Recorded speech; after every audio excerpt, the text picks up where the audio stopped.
to the general area, again, in 2005. This doesn't turn out very well at all on a PowerPoint, but you have the larger plans before you.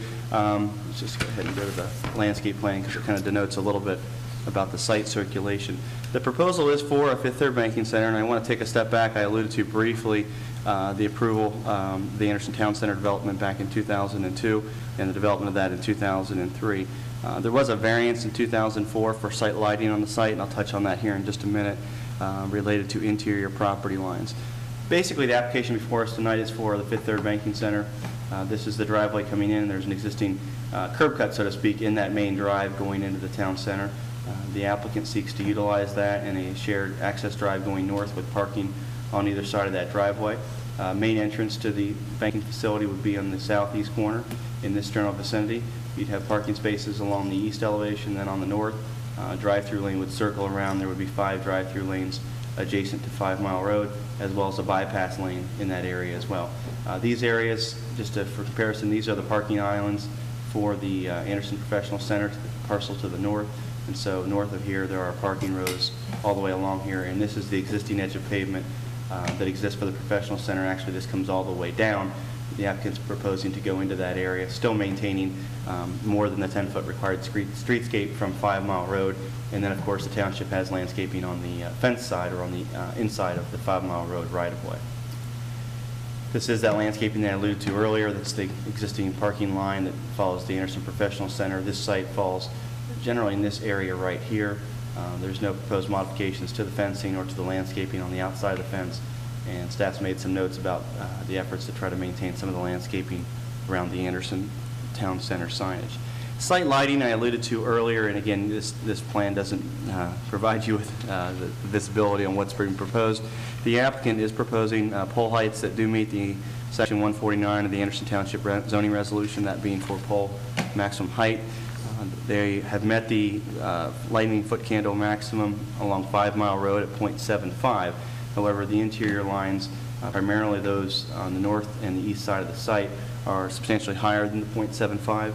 There are actually existing light poles just along the other side of the line, and with the shared nature of this driveway, it does present some complexities as far as trying to adhere to that. Thought I had on here, but it's in your packet as far as the existing lighting plan from the town center development when that was approved. The numbers do vary from that, but again, that was the area as far as looking for zoning resolution compliance where the primary deficiency was found.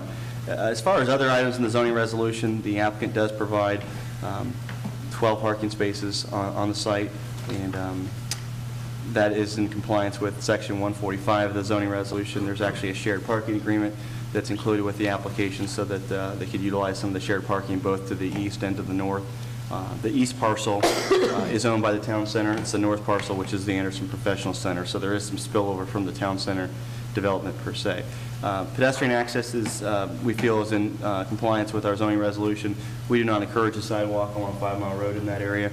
Instead, we encourage it to be along the interior connecting as shown, which would go from the intersection at 5 Mile and the Anderson Town Center Drive crosswalk, and then pedestrian access to the site in that manner. And we feel that is consistent with our plan and desire for that area.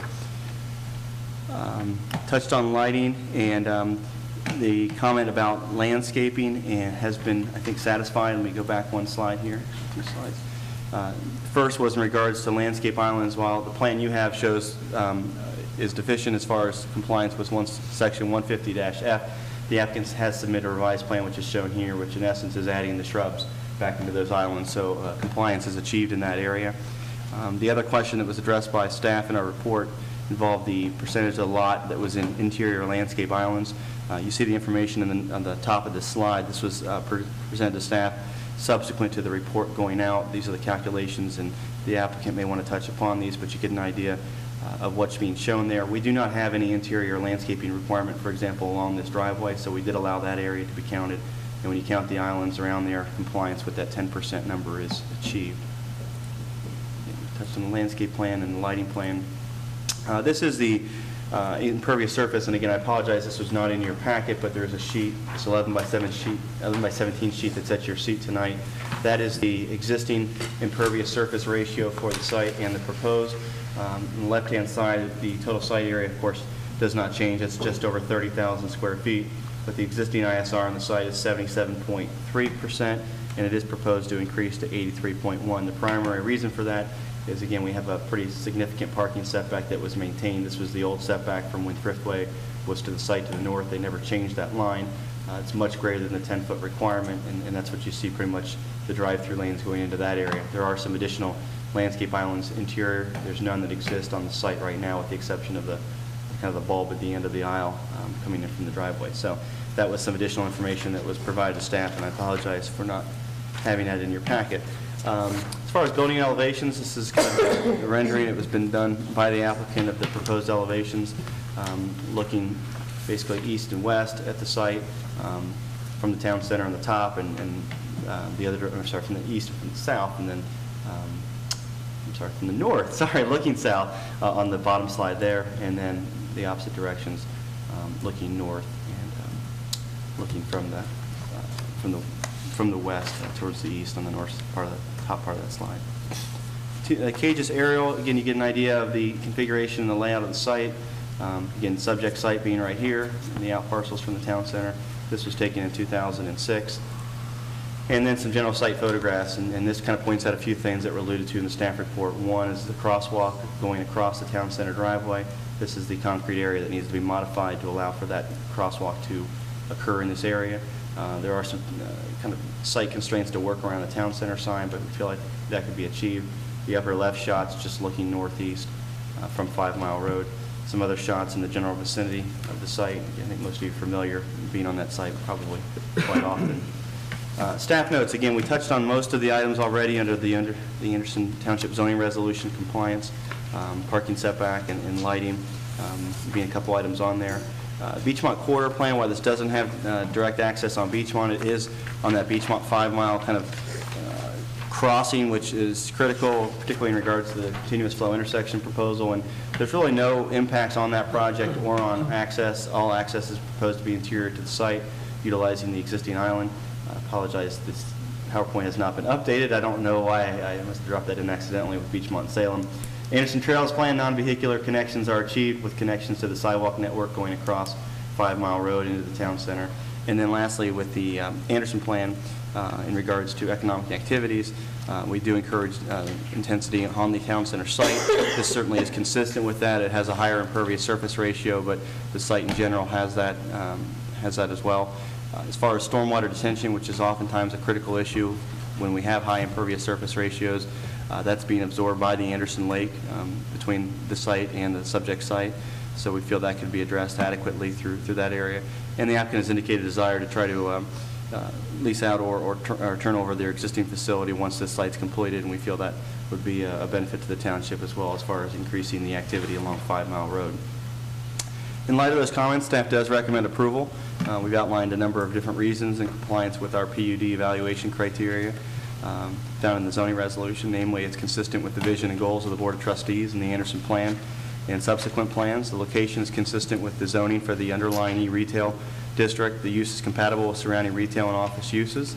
Phasing can be achieved so as to minimize impacts on adjacent properties. Development will be served adequately by public facilities. Some utilities exist on the site, some such as sanitary sewer need to be extended, and certainly that will need to be done prior to development of the site. There are no scenic and historic features on the property. It's an existing parking lot. It's been utilized as such for several decades. There's minimal modifications of the zoning resolution. Again, there was some discussion as far as lighting, but that variance currently exists on the site. I think the applicant's just seeking to utilize that and provide maximum safety and security for patrons, particularly in the evening and winter hours when it might be dark, when the branch is open. The adequacy of proposed pedestrian circulation is consistent with our Anderson Trails Plan. Landscaping will add to what's on the site and exists along 5 Mile, and while the development lacks proposed open space, feel it would be a more the improved utilization of that landscaping area and to break up the pavement that's currently found on the site. We do suggest a number of conditions, including substantial compliance with the site plan before you, that the plan be reviewed by staff to ensure compliance with not only the Anderson Township zoning resolution, but any conditions that might be set forth by the Commission tonight. The final plan shall include a mixture of building materials as shown in the plan and a maximum square footage for the building. The pedestrian connection shall be modified